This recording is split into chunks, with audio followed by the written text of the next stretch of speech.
Bonjour, bienvenue sur le site de l'usine d'épuration de la communauté d'agglomération de Saint-Quentin. Le rôle de cette usine, qui est exploitée par la société Veolia Eau, est de traiter l'ensemble des eaux usées de la communauté d'agglomération. Cela représente aujourd'hui environ 15 000 m3 par jour. Donc vous allez pouvoir suivre tout au long de la visite le cheminement de l'eau depuis son arrivée jusqu'à son rejet dans la Somme. En fait, pour pouvoir découvrir un petit peu plus en détail ce qui se passe et à quoi sert l'épuration, je vais vous laisser en compagnie des deux guides qui vous attendent en bas. Je vous souhaite une très bonne visite à tous. Bonjour. Bonjour. Bonjour. Je m'appelle Thierry Paris. Hassan Toubal, nous sommes de la communauté d'agglomération de Saint-Quentin. Nous allons vous faire visiter le site de la station d'épuration.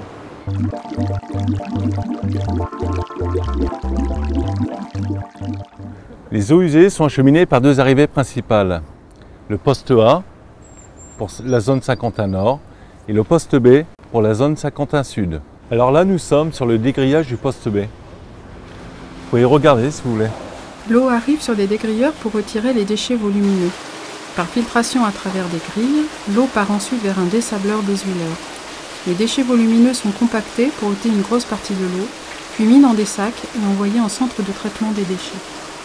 Ici, ce sont les bassins de l'ancienne usine de traitement des eaux usées qui nous servent de stockage en cas de pollution ou de forte pluviométrie. Ils ont une contenance de 8000 m3.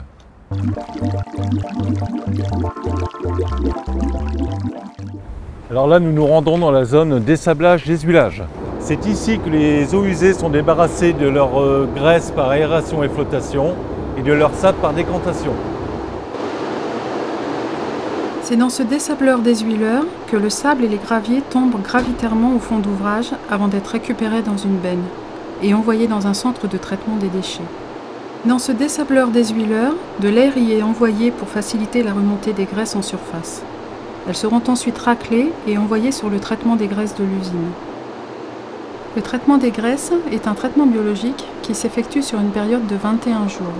Ce sont des bactéries qui s'en chargent. Pour cela, elles ont besoin d'oxygène qui leur est fourni par un surpresseur.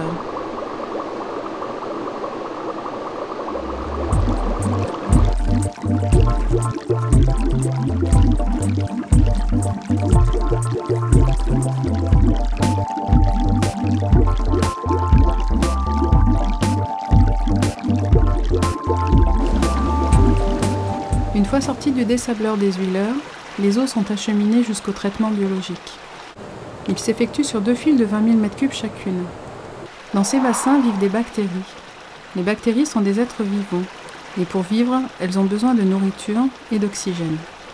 La nourriture est la pollution qui est contenue dans les eaux usées. L'oxygène, lui, est fourni par 16 pompes brosses situées sous les passerelles d'aération. Les bactéries assimilent la pollution organique et permettent la transformation de l'azote en nitrate, puis en azote gazeux. Quant à lui, le phosphore est éliminé par un double procédé, biologique et physico-chimique.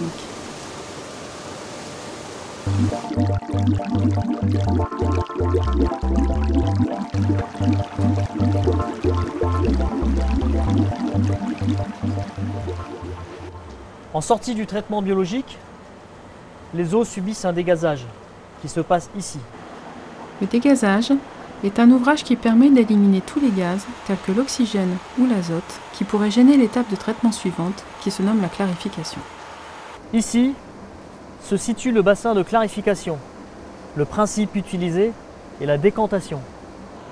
Ces deux ouvrages de 8000 m3 chacun interviennent après le dégazage. Ils permettent de séparer l'eau clarifiée des bactéries. L'eau ressortira dans la partie supérieure clarifiée pour pouvoir être envoyée ensuite dans la Somme via le fossé des Allemagnes. Quant à elles, les bactéries qui sont devenues plus lourdes tombent au fond du bassin.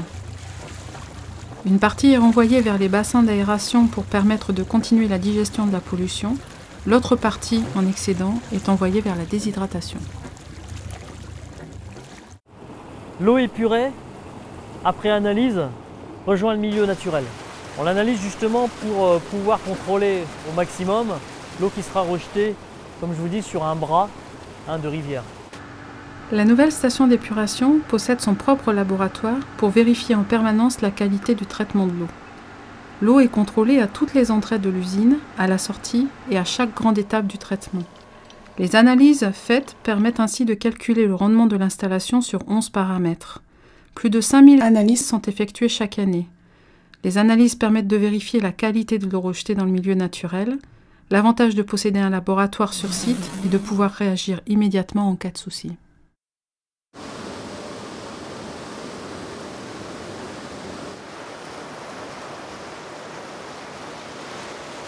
Le traitement des eaux usées génère des boues. En effet, pendant le traitement biologique, la dégradation de la pollution fait croître la quantité de bactéries. Le surplus des boues récupérées en fond de clarificateur est déshydraté en 3 phases. Tout d'abord, on trouve la polymérisation. La polymérisation, c'est le mélange des boues avec un polymère afin qu'elles forment des flocs. Le polymère agit comme une colle qui permet de rassembler les bactéries entre elles et d'ôter une partie de l'eau. Ensuite vient l'égouttage. Lors de cette phase, on égoutte les boues flocculées pour ne garder que la plus grande partie organique. L'eau est renvoyée en tête de station. Les boues sont déshydratées par le filtre presse à plateau qui a récemment remplacé le filtre à bande. Une fois injectées dans le filtre après ajout de chaux et de chlorure ferrique, les boues sont pressées entre les plateaux afin d'ôter le maximum d'eau. Une fois compactées, le filtre s'ouvre et s'effectue alors le débâtissage automatique. Les boues sont alors envoyées dans un stockage.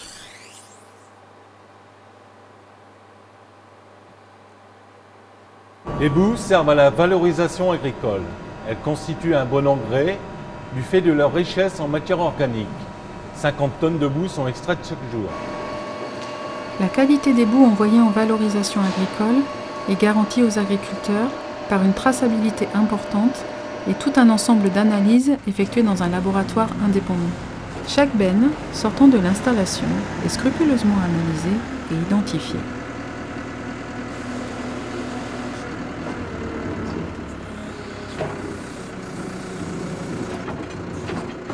Vous êtes devant le bâtiment de désodorisation. L'air vicié est capté dans toute l'usine et traité chimiquement dans 3 tours de lavage. L'ensemble des phases de déshydratation, mais aussi de pré-traitement avec le dessableur des huileurs, sont couverts par une désodorisation. Cette dernière permet de ne pas créer de nuisance aux riverains. L'ensemble des traitements qui ont été mis en place en 1995 lui permettent de respecter sans souci les normes de rejet réglementaires.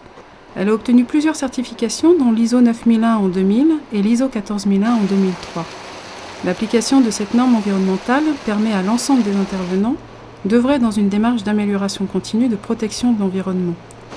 La qualité des eaux traitées permet de préserver la faune et la flore de nos rivières, tout en ne négligeant pas la qualité de l'air. La surveillance du bruit fait également partie intégrante des contrôles effectués sur cette installation, afin de garantir aux riverains toute quiétude. Mais la protection de l'environnement, ce sont aussi des gestes quotidiens pour tout à chacun. Vous êtes vous aussi acteurs de cette démarche. Et n'oubliez pas de préserver l'eau en l'économisant. C'est un bien vital pour chacun de nous.